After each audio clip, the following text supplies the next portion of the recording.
World's first twin-turbo Lamborghini Huracan Sterrato is a 100 HP beast. A group of enterprising modified car builders has made the world's first twin-turbo Lamborghini Huracan Sterrato. The off-road capable Lamborghini Huracan Sterrato is already a pretty unique car. Just think about it, an Italian supercar that can conquer mountains and deserts. But what happens when that insanity is dialed all the way up? Headlining the build is a twin-turbo kit from Boost Logic, specializing in the Huracan. This particular unit is owned by a supercar enthusiast YouTuber named Ron.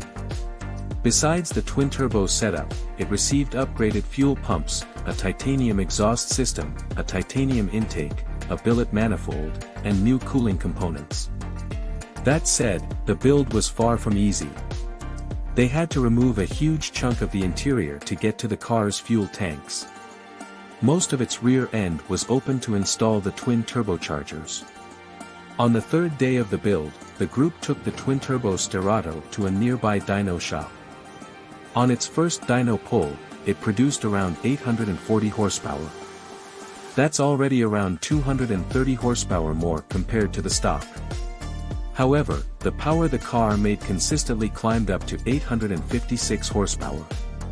On the fourth dyno pull, it rose to an incredible 941 horsepower. Incredibly enough, this was done on pumped gas. The video doesn't show the final tune, and we reckon this will be revealed in a later update. Then again, Heath, the turbo expert from Boost Logic, did say that it would be able to make at least 1,100 horsepower at the crank. But as the car is intended to become a daily, it will be limited to around 850 horsepower at the wheels on pumped gas. On ethanol, it will be able to make an estimated 1,050 horsepower. This makes it almost as powerful as the Huracan-based LP1200 Strata from Xyrus Engineering. At the end of the video, the owner hinted that the Sterrato would be taken to the great outdoors, which means an off-road run for the twin-turbo build is coming. Maybe even sick jumps, perhaps.